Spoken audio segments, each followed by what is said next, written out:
believe I'm at the end of Season 1 of Caregiver Tea Time.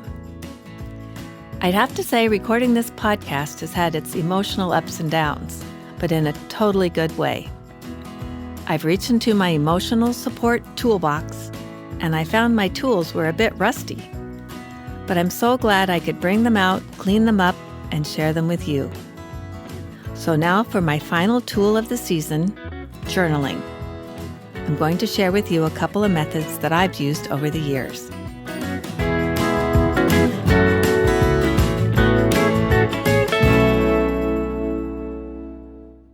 When I journal, I like to use a pen or pencil and paper.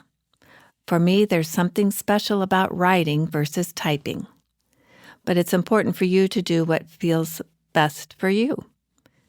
Years ago, I was part of a research study to determine if journaling reduced stress levels in caregivers. I remember spitting in this little tube so that they could measure the cortisol levels in my saliva. The assignment was to journal for 20 minutes a day for 30 days, and then they measured the stress hormone levels before and after. Well, I never learned the results of this study, but several other studies have shown that journaling about your thoughts and feelings brings emotional and psychological benefits. I started journaling long before I was a caregiver. In preparation for this episode, I tracked down a box of my old journals. I was surprised to find a travel journal from 1984. I had decorated a small spiral notebook by gluing a pretty piece of fabric on the front. Well, today there are so many journals to choose from. I think I could do a tapping session about that. Well, this little journal started when my future husband and I took off on a 2-week cross-country trip from Iowa City to New York City. Our goal was to meet each other's friends and family along the way. A few days into the trip, I fell in love with this young man. I wrote, "I'm having a wonderful time, and I think Paul is the neatest person I've ever met." The word wonderful was underlined. Well, this trip determined the trajectory of my future, and I thought of it often when I was living in New York City many years later. My most consistent journaling was inspired by Julia Cameron and her book, The Artist's Way. I found this book at a garage sale, and The Artist's Way is a 12-week course to inspire artists. But what I liked about it the most was that it introduced me to something called morning pages. Morning pages allow you to clear your mind so that you can bring your attention to what's coming next in your day.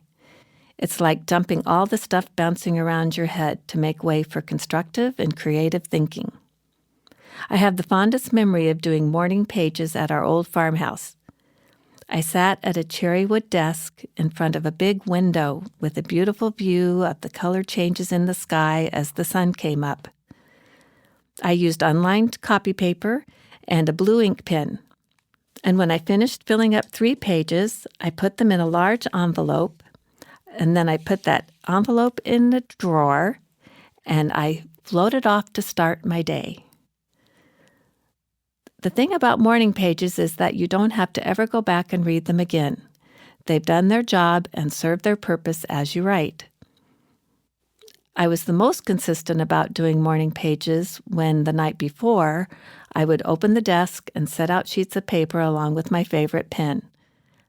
I would fall asleep with the intention of getting up, making my cup of tea, and writing those 3 pages before doing anything else. I also remember a time when it was difficult for me to journal. I felt overwhelmed and my mind felt blank. It was almost like my brain had turned off. One day at a local cafe, I found an interesting self-help book on one of those swiveling displays. It was called Switch on Your Brain by Dr. Caroline Leaf. Well, it sounded like something to try, so I brought the book home. I learned that Dr. Leaf is a neuroscientist, and she developed a process called the neurocycle. She studied the brain extensively in order to help people get to the root of their toxic thinking in order to transform their thoughts into healthy ones. Well, that sounded good to me, and at that time, neurocycling gave structure to my journaling. Here's a brief overview of the neurocycle. It has 5 steps. Number 1, gather your awareness of a toxic thought. Number 2, reflect on it. Number 3, write about it. Number 4, reread what you've written and edit to summarize. Number 5, create a statement or action to help you throughout the day. Well, this is a very simplified explanation, but Dr. Leaf has created an app called Neurocycle that walks you through the details. I like the description she gave of step 1. Pretend you're behind a camera in a big sports arena, searching the audience for one person to focus on and put their face on the Jumbotron. But instead of being a person you're looking for, it's a toxic thought. You're searching your brain to find one you want to change, and you want to put it up on a Jumbotron so you can get a closer look at it. Well, your toxic thought might be something about your relationships or your finances or maybe your health, whatever is forefront in your mind. An example is, my relationships are a mess. And after reflecting on it, you write about your behaviors related to that thought. It might be something like, I can't tell people how I feel.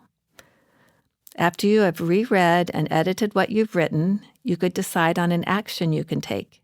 And that might be, I'm going to tell someone how I feel today. And it can be something simple like, I feel like my allergies are acting up, or telling a friend that you like their shirt.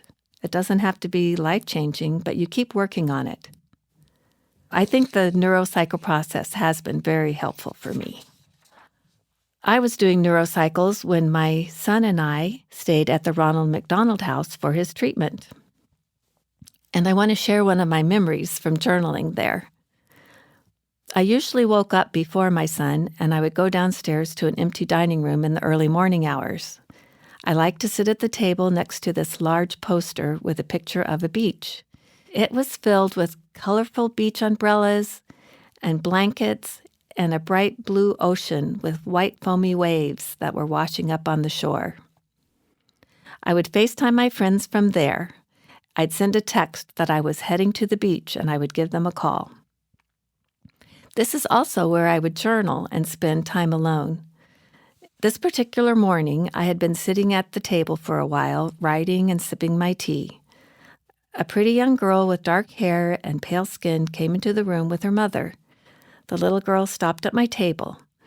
"Are you journaling?" she asked. I told her, "Well, yes, I am, and I try to do it every morning." I found out her name was Beatrice, and she was 9 years old. "That's wonderful," she said.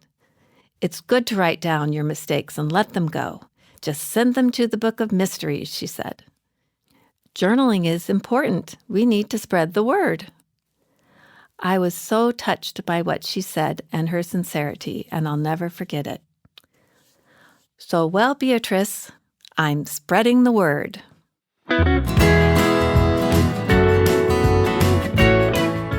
As always, you can find links to more information about these journaling methods at caregiverteatime.com.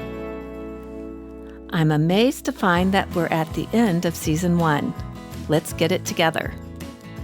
Over these 4 episodes, I've shared my experiences with emotional brain training, emotional freedom technique, cognitive behavior therapy, and journaling. I'm looking forward to working on Season 2. It will be called Let's Get Physical, and I'll talk about eating, breathing, sleeping, and staying active.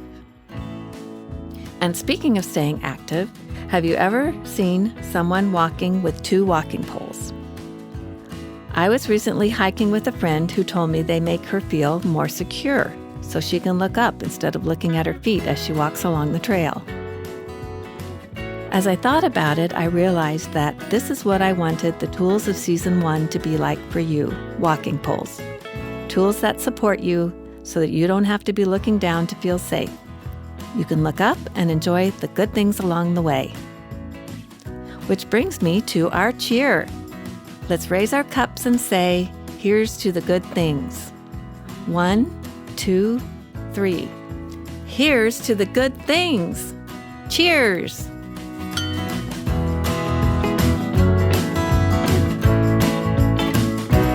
Nothing but the good things, nothing but the good things in this world, living in my heart.